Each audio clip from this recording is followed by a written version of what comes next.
This is RealAgriculture.com Seed Pod, the podcast that gives you insight into the Canadian seed industry.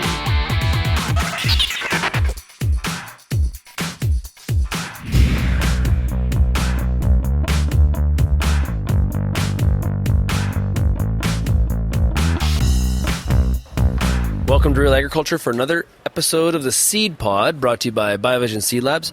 Should mention that BioVision is actually celebrating their 20th anniversary this year. And right now we are joined by Rod Cockerline from Next Seed. And I've been sitting across from his booth all week here at Crop Production Show. Lots of people coming up and asking questions, and I'm going to ask him some of those questions now. So, Rod, how are you doing today? Very well, thank you. Yeah, you've had a good show? It has been one of the best. It's always something we look forward to this week with seed growers, canola growers, seed growers, pulse growers. All of our key guys are here, and it's delivered again. So I've been sitting here, and I've kind of made these couches into my booth, and the topic I told you before the show we were going to talk about happens to be some of the same things I've heard tons of growers come up and ask you guys as you're sitting here trying to sell your machines. Ergot and fusarium are huge issues right now in Western Canada that some guys have been dealing with for a while, and some guys are, it's an increasing level of a problem for them. There's in-crop things to do, but can a machine or can mechanical separation be a solution for something like, say, fusarium? We've proven many times that equipment can make the separations, for sure. It's interesting you said growers are coming up to the booth, and traditionally we talk to seed growers or special crop processors, but the topic is common. It's a big problem. And we've sold some equipment, and guys need to find a solution for this big problem. Equipment can be the solution. It's not a magic wand solution, and it's not an every-time solution. But a series of equipment can definitely make the separations to turn a fusarium-damaged durum crop from a feed, a very low-valuable commodity, into in some cases number one, but generally 2 and 3 grades are achievable using some good cleaning equipment. And every year is different. And like you said, it's not an every-time solution. So really it's about, on a year-to-year basis, if you do have a lot of infection, trying to move that needle, right? Trying to improve the price you're going to get per bushel by shelling out some dollars, or putting your lot or your crop through something like a color sorter to basically get to a cleaner sample. And is the color sorter the solution, or is it a combination of a stream of equipment? The solution is a number of pieces of equipment, and if we're dealing with a fusarium topic first, we're finding that a deoner at the head of the line is a good tool to polish up the product before going into an air screen machine. An air screen machine can do those two things, air and separate by size using a screen. Be aggressive with the air, and you'll find you'll bring that visible fusarium out quite easily.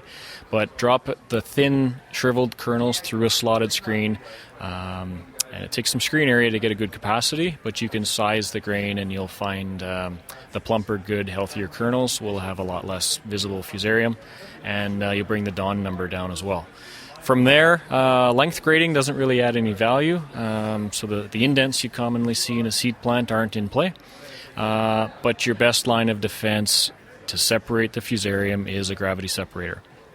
And the shriveled, less dense kernels will come down to the low side of the table, and that's where you'll make your separation and your cut line to get it within the next grade. Yeah.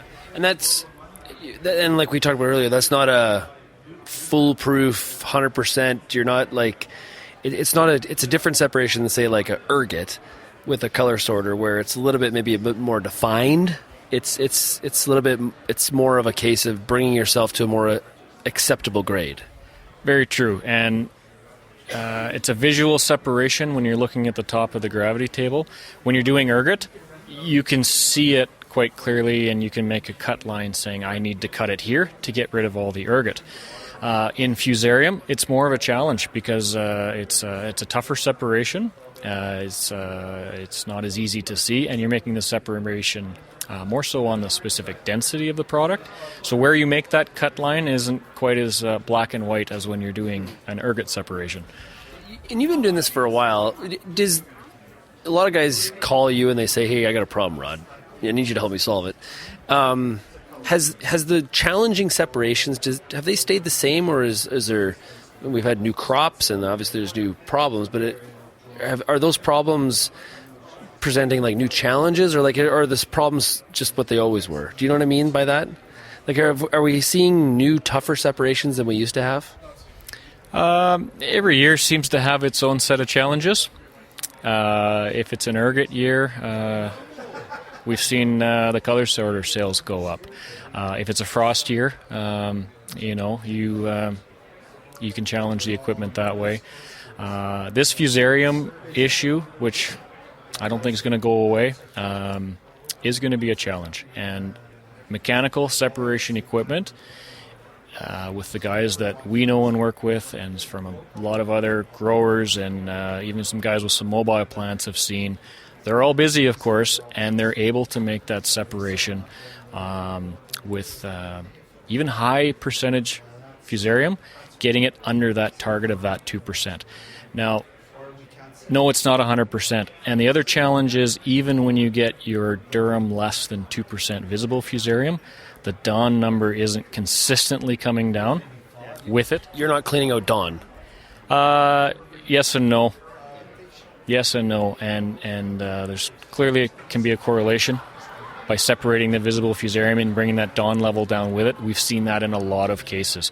We've taken product, cleaned it as well as we can with mechanical equipment, also put it over a color sorter with near-infrared or in-gas cameras, every line of defense, and got it almost perfect and out of tolerance on PPM Dawn.